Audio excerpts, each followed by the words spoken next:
Hello, everybody, and welcome to the third episode of Whiskey and a Movie, where me and my dad, Jeff, pair a spirit with the movie we watched and that we are reviewing. And today we're looking back at an older film, River's Edge from 1986, that stars Crispin Glover, Keanu Reeves, and was it Ione Sky? However, Ione Sky. Ione Sky, and Dennis Hopper as Feck.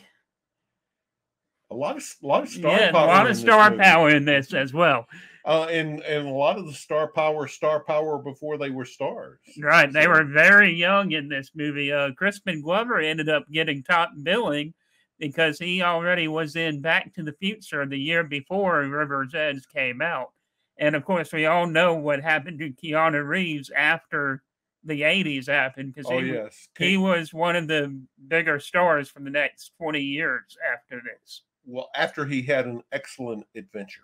Right, yeah.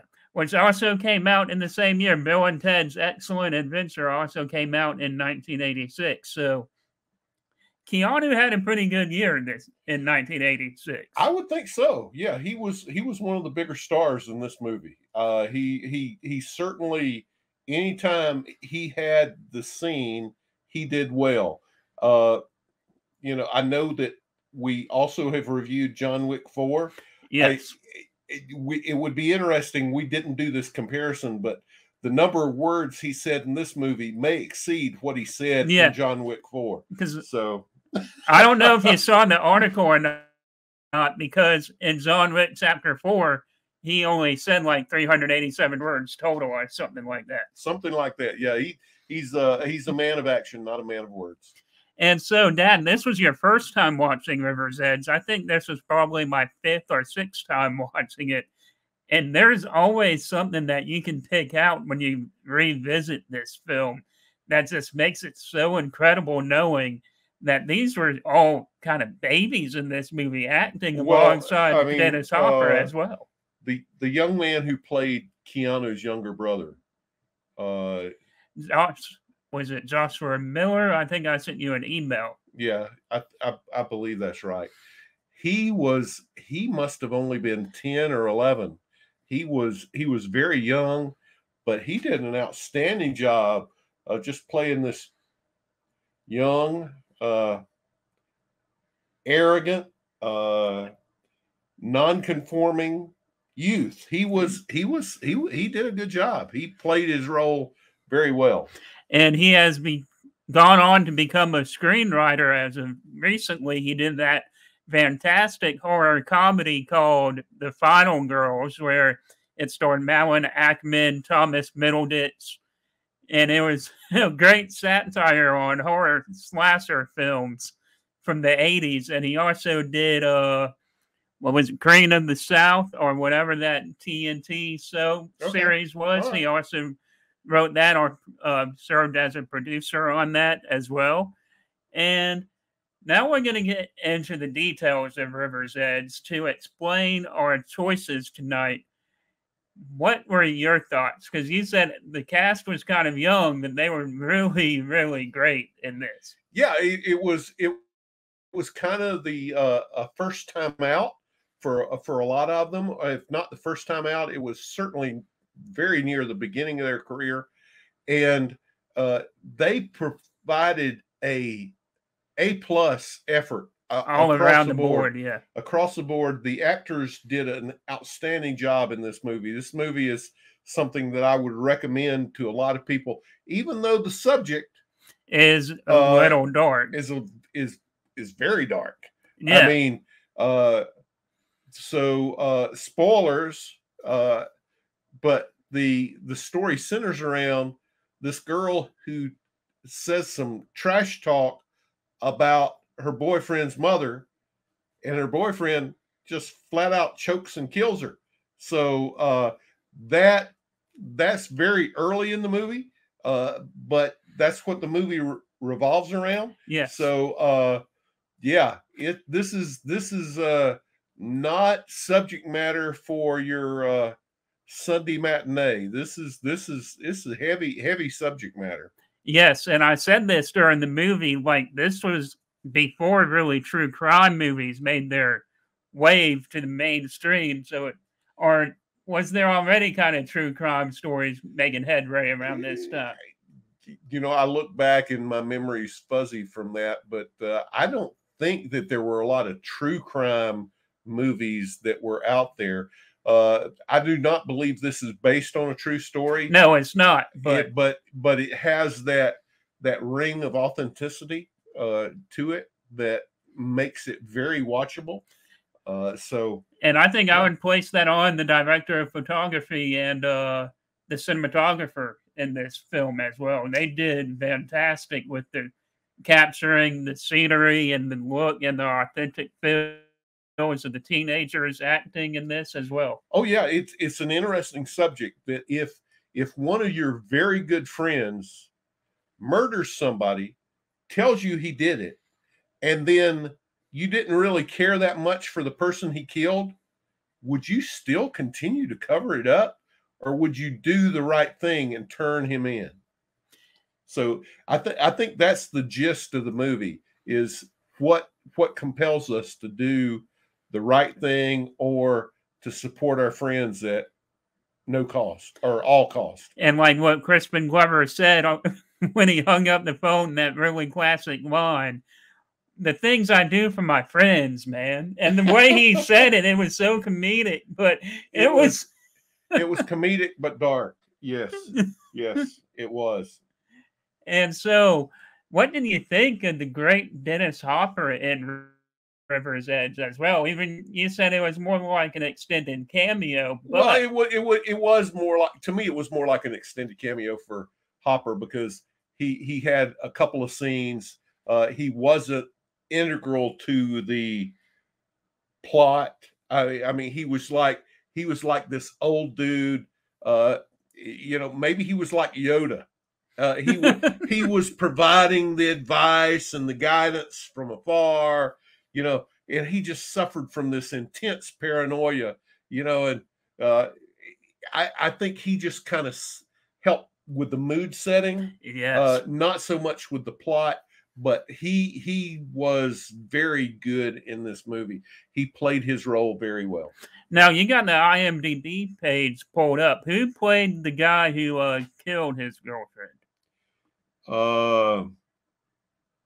Daniel Roebuck. And he did a phenomenal job in this. Yes.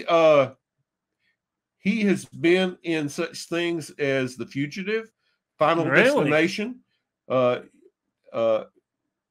Yes, I'm looking here at he was in The Munsters. Yeah. So he was in quite a few things. He's been a character actor for a long time. Yes. Wild Boar looks like something you'd probably watch. You know, or another one he was in, Three from Hell. I mean, his list goes on and on and on. He has done a lot. He was in Phantasm. All right, so he did. Oh, and he is in one of my favorites. He was in Agents of S.H.I.E.L.D. Oh, Agents of S.H.I.E.L.D. Yeah, that's not too long ago. That's not too long. My short-term memory is not what it used to be. Yeah, that's what happens to all of us when we get older. Yep, it is. So, are you ready to get into our whiskeys of choice? Well, our whiskey pairings? Yes. All right. So, viewers, I will tell you that I picked something that I've had on the shelf probably since 1986. This, you know, I know I'm going to get stereotyped. AJ's got me doing these movie reviews, and I keep coming up with whiskeys like we're reviewing River's Edge, and I'm presenting to you Old Whiskey River. And you know what? That's fine. That's fine. Old Whiskey River for River's Edge. Old Whiskey River was something Willie Nelson helped Heaven Hill develop, and this is an incredibly smooth, and delicious bourbon. Haven't had it in a while, mainly because, like I said, I've had this bottle sitting on the shelf for a long time. It is no longer available retail. You have to buy it on the secondary market. If you find it on the secondary market, it's probably going to be $400 to $500 for the bottle. And that's not a big bottle to warrant. Well, I mean, all the bottles we talk about when we talk about those prices, they're 750 milliliters. But this is a bottle that Willie helped the Shapiro's craft, because Willie tasted the bourbon. He made sure it met his standards. This is smooth and sweet, and then it'll kick you in the ass later. Kind of like River's Edge. So, Dad, for those who don't know, why don't you tell the audience about Heaven's Hill and what they produce? All right, so Heaven Hill is the, make sure I get my facts straight, the second largest producer of bourbon in the world, behind Jim Beam. And they produce many different brands, and they are a family-owned business. They are not part of a mega corporation like many of the other distillers are today. But Heaven Hill tends to be my go-to. Yes, I've noticed that, because do they also produce the Larceny? They produce Larceny. Yeah. They produce Elijah Craig. They produce Evan Williams. They produce a lot of things that I like to drink. So what do you get on the nose and palate of Whiskey River? Whiskey River on the nose. This is sweet, like honeyed cornbread. Okay. I mean, you ever had honey on your cornbread? Yeah, probably, perhaps. Are those hush puppies you have in the restaurant when you put the honey butter on them? Yes. Okay. Yes. Okay. Yes. So that's what I'm getting on the nose. And yeah, then don't let me near that bottle if you want to keep it. Then. The palate is a little bit of burnt sugar, and a little more of that cornbread, that sweet cornbread taste. And it's got a medium to short finish, but this is only 86 proof. So, oh wow, that's low for you. For me, yes. I'm a little bit of a proof snob, so this is on the low end, but this is good. This reminds me of River's Edge, because it's like you've got all these sweet, young, innocent characters in this movie, and they've killed somebody, and very lightly. It's almost appalling how easily they can just move on from it. Yeah, move on. All right, so what did you pick, AJ? So, continuing on my dad's trend of old Whiskey River, I also decided to pair this movie with Yelawolf's Creek Water, which comes in at a very strong 100 proof. And this is also distilled in the state of North Carolina, I think. So it's a homegrown product. Yes, it's a homegrown product for us. And it's something I really enjoy. I know my dad, on the other hand, is not really a big fan of the creek water.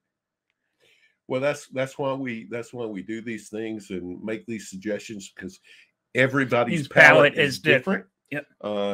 What I like, you may not like, and what you like, I may not like. But as long as we can gather around a bottle and have a good conversation, good conversation, and a good time, that's all that matters. I am getting honey on the nose on this, much more than I have in the past. Just a little bit of like honey and kind of like brown sugar cinnamon on the nose as well. All right. Let's see.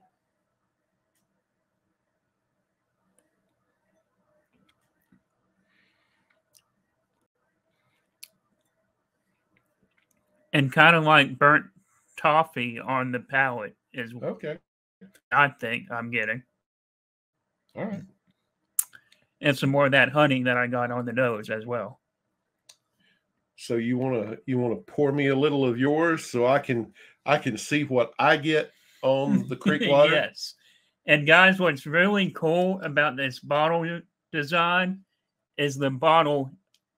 They've got like an 1800s bottle stopper on it. Yes, and it just pops up just like that. Not a heavy pour, because you know how I feel about creek water. A little bit more. That's good. That's good. All right. And going back to River's Edge, this has become a favorite of mine, along with Magic with Anthony Hopkins and Aaron Margaret as well. Oh yeah, that Magic, when Anthony Hopkins plays the ventriloquist. Yes, that's an excellent movie. And what I remember most about Magic, I know this is a long, long time ago when Blockbuster was still open, so I doubt you remember this night. Because it's been so... I do. I kind of remember Blockbuster. And one night I was walking up and down the horror aisle. One of the cashiers was trying to help me pick something out.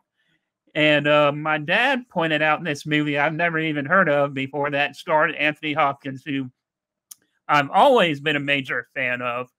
I'm a big fan of Sir Anthony Hopkins too. And it was Magic. And my dad said that traumatized the hell out of me when I was a kid. And so, of course, if your dad says that statement about any movie, you had to watch it, right? Yeah, I had to watch it. And I think I told you this a couple times before, but did you know it was from the same novelist author as The Princess Bride?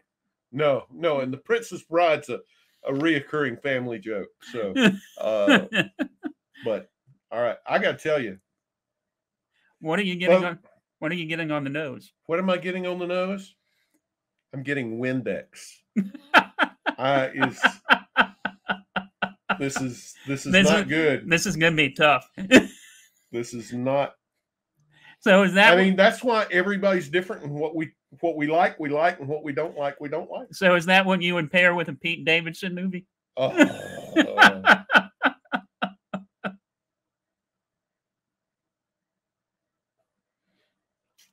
I have a feeling that's going to be an ongoing gag. All right, so on the palate, it's not Windex on the palate. So okay, but that's a step up. So tonight, whatever we had for dinner is definitely affecting this. This is not as bad. Yeah, and we had a fantastic dinner tonight as well.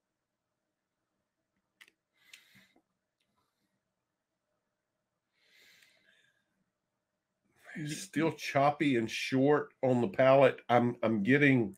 Are you getting like ethanol or something on the palate? There is a bit of ethanol here. Yeah, and for 100 proof, this really goes down like 130 proof, doesn't it? And that's another reason why I picked it out, because it's strong. It's more brutal than. Okay. I mean, so I applaud you picking this for this movie, because it is more brutal than it would appear at first glance. And that's also why I picked it. You know, I'm getting like whiteout on the palate. I mean, but this is why we do these things, folks. He likes it. I don't. And you know what? Everybody can be like that. This is something you can split right down the middle, 50-50.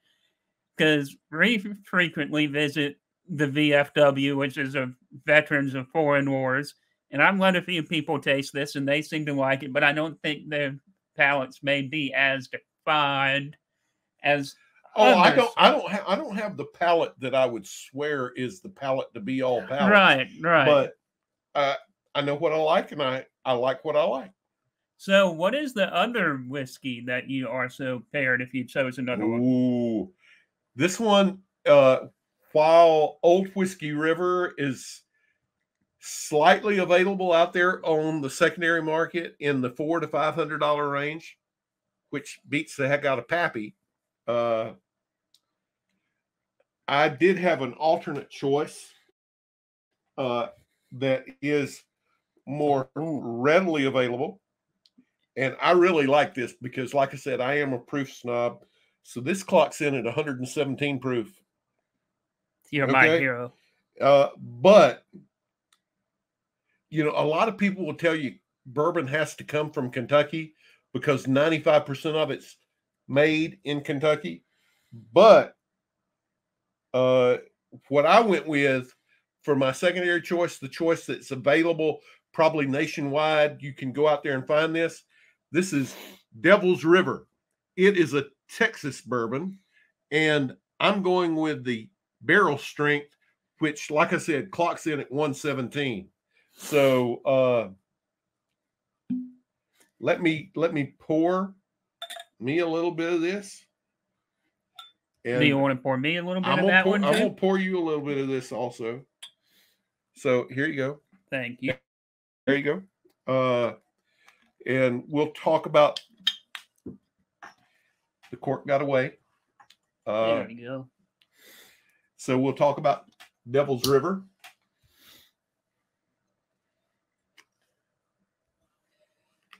I can't remember the mash bill on this, but I'm getting a fair amount of grass, which would lead me to believe it's a high rye mash bill. It's very nice. It's soft, but like most of the actors in the movie, The River's Edge, this is young. This was the younger one you were talking about. This is a young bourbon. So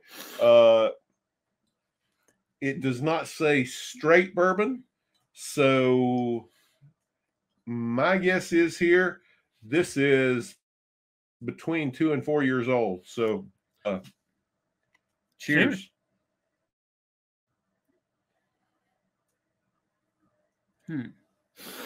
Oh, I get caramel and marzipan on the palate with this. This is an excellent, affordable bourbon if you're willing to try something that's not made in Kentucky. And you know what? That is surprising for you to say about a young bourbon or a young whiskey, because you usually... Oh, well, you know, I usually have not as much of a prejudice as I have against creek water, but a lot of the Texas bourbons, because of the heat, they don't cycle in and out of the wood, the oak of the barrels. They don't cycle in and out as often as they do in Tennessee or Kentucky. And so, yes, I sometimes do not praise Texas bourbons, but Devil's River, especially this barrel strength, I'm in favor of. So do you want to tell our audience about any tricks or something that you've learned over the years while tasting whiskey or whatever to kind of neutralize your smell after you've smelled a few or tasted a few? Okay, well, I mean, obviously keep yourself hydrated. Yes. Drink water in between. But when you're nosing a whiskey, if you've just nosed one and before you nose the next one, smell the back of your hand. That helps to reset your nostrils to neutral before you go on to the next one. Although I did that and I'm still getting the hug from the Devil's River. So, oh yeah, that's a good hug. The finish on this Devil's River is one of the things I like about it. It is a long, long finish, and the bottle is so cool too. Well, you know this bottle is. There's a thing called bootleggers, and bootleggers. These bottles have this concave back that when you put it in your boot, it rests against your thigh. That way you can bootleg whiskey through an inspection point.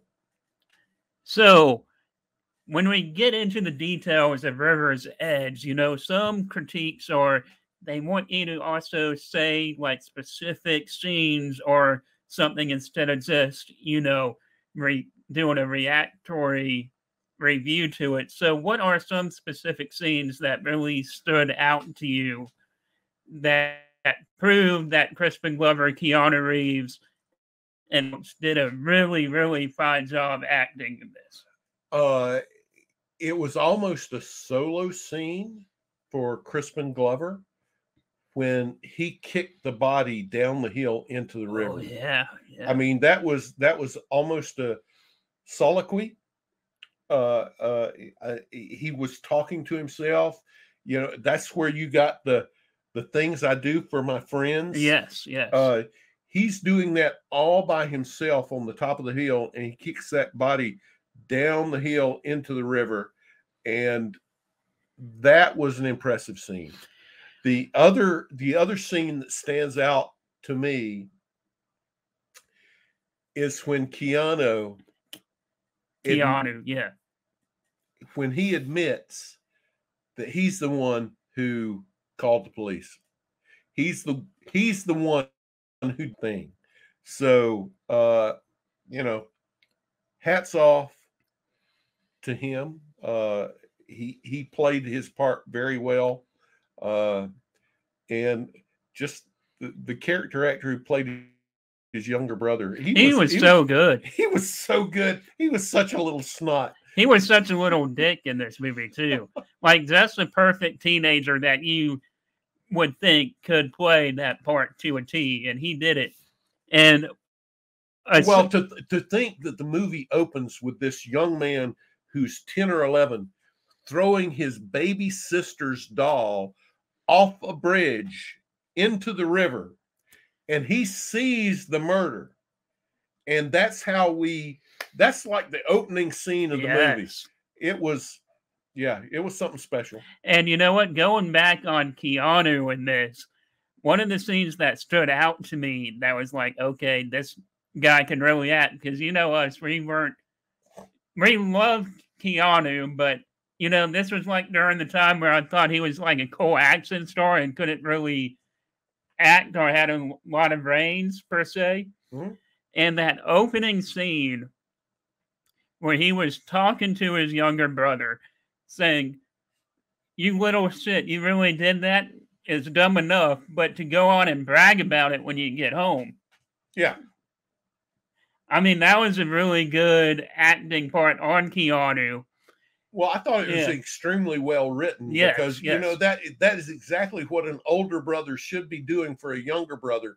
Is like, hey, dude, have some sense. Don't come home bragging about it. Mom and dad are going to bust your ass. I mean, you know, if you're going to do it and just let it go. Like, yeah, keep it quiet. And another part that I really love is the phone conversation with Keanu. And that was Ione Sky. And that phone conversation was really well acted between those two. Yeah.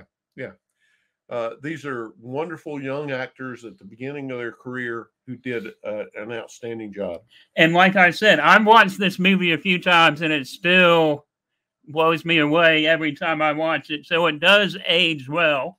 So for my second pick, something that might be available outside the state of North Carolina, is the WhislePig aged 10-year small batch rye. And, you know, this is very good, but as you can see, I just pretty much only had a little bit of it because it is so good. I don't really want to share it with a whole lot of people. All right, but tell me, why did you pick that?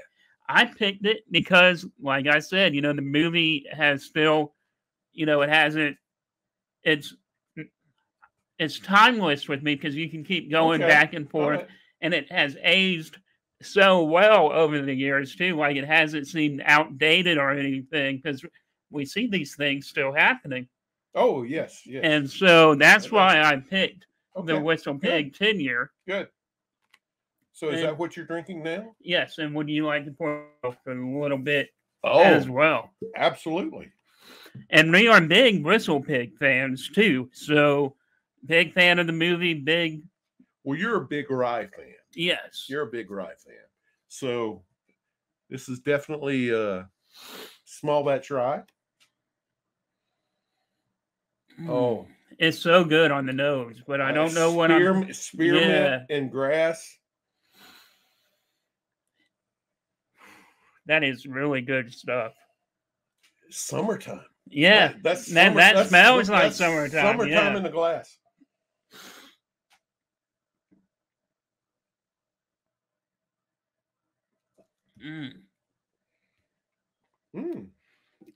On the palate, that's smooth too, isn't it? What do you get?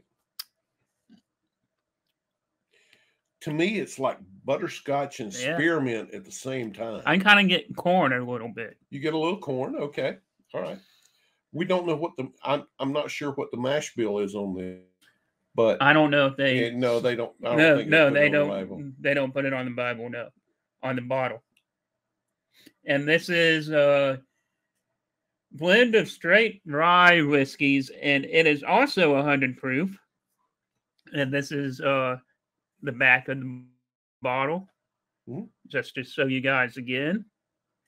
And Dad, what do you think of the finish? Oh, the WhislePig rye. It's very good, but it's kind of a medium finish. Out of what we've tasted tonight, the Old Whiskey River is very sweet. And I need to taste some of that as well. You didn't taste that? No, okay. I did not. All right. No. And the creek water has got a lot of ethanol to it. Of what we've tasted, the Devil's River to me had the longest finish. Yes. It had really, the Kentucky hug, even though it's made in Texas. It did have that kind of Kentucky hug. It had the hug. Yeah. Yeah. It had the longest finish. But the WhislePig is outstanding. Yes. WhislePig usually makes great stuff.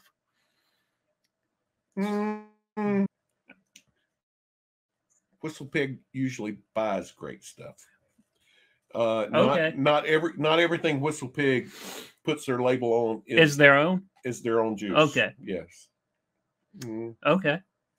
A large part of what WhislePig started with and made WhislePig famous came out of Alberta Premium. So we got technical difficulties. No, I was just turning the gain up on the mic. All right. Hey, it's been a pleasure. Well, I still need to try your Old Whiskey River, so. Wow. This may be our longest episode yet, folks.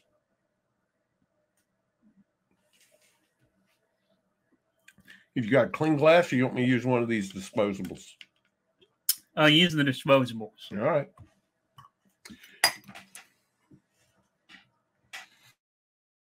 We learned last time when we had dead air because I had to go get glasses. I've actually gotten some disposables up here so we can just kind of like communion cups. Yeah. Well, I mean they're 1 ounce samplers, so we're trying not to get intoxicated doing this. So right, because we still want to sound professional while we do this, but it's professional as you and I can be. Yes. All right. And he looks so like tell me what you think of Old Whiskey River, because this is, like I said, Willie Nelson was involved with Heaven Hill, and they developed this, and this may be one of the first celebrity whiskeys, because I believe this even predates Sammy Hagar's Cabo Wabo. Really? Yes. But Willie Nelson had some issues with the IRS, and a lot of his assets were sold to satisfy the IRS debts. And after that happened, Old Whiskey River was no longer produced. I wish that Heaven Hill and Willie would go back and revisit this, because Heaven Hill and Willie had a good thing going. This is outstanding. Outstanding juice. I'm really getting a lot of the cornbread that you mentioned on this. Yeah. The honeyed cornbread. Yes. Yes. Oh, and that can be a candle.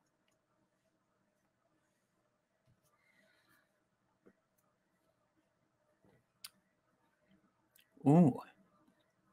That is really a smooth finish. Yep. I had many bottles of that before you were old enough. Obviously. Yes, obviously. So, always loved it because it came with a Willie Nelson autographed guitar pick on the neck. So, wonderful choice. If any of you out there have it, raise a glass. Let's toast Willie. Let's toast River's Edge. And remember, no matter how much she talks about your mama, don't kill her.